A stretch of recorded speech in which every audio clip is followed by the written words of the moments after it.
Another day, another basketball stories na naman ang pagkukwentuhan natin.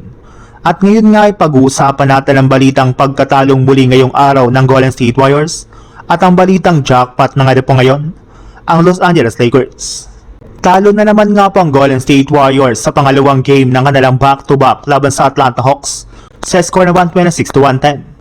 Bagamat man nga po nakasabay ang Jazz W sa umpisa ng kanilang laro ay hindi na rin naman nga po nila kinaya ang firepower ng Hawks sa pag-arangkada nga po nito pagdating ng second half.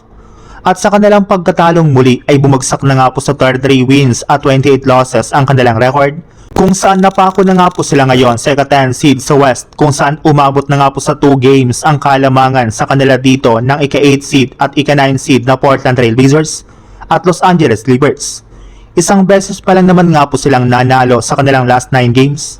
Since hirap na hirap nga po talaga ang opensa ng Warriors simula nang mawala ang ilan sa kanilang mga key players, kagaya na Stephen Curry at Al Horford na siyang bumubuhat sana sa team sa mga clutch moment ng kanilang laban.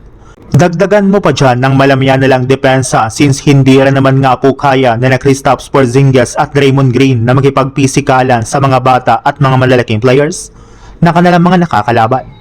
Sa ibang balita naman, kagaya nga po ng napag-usapan natin, dahil nga po sa panalo ng Lakers kanina ay buhay pa nga po ang kanilang winning streak, kung saan umabot na nga po ito sa 9 games.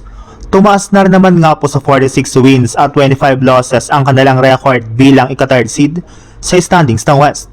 At kasabay nga po ng pagkapanalong ito ng Lakers ay puro mga papuri na nga po ang natanggap ngayon ni Luke Kennard mula sa mga fans at analyst. Bukod rin nga po kay Luke Kennard, isa rin naman nga po sa mga pinuri ngayon sa panalo ng Lakers ay ang kanilang depensa, dahil nagawa na naman nga po nilang ma-shutdown sa kanilang game si Desmond Bane na nakapagtala lang dito ng 12 points sa kanyang 4 out of 14 shooting sa field goal at 1 out of 6 naman sa 3-point line. Isa na naman nga po si Bane sa mga naging biktima ng ginagawang double team ng Lakers kagaya ng nangyari kina Kevin Durant ng Rockets, Jalen Brunson ng Knicks, Anthony Edwards ng Wolves at Jamal Murray ng Denver Nuggets. Kaya magagamit nga po nila ang ganitong klaseng estratehiya pagdating ng playoffs.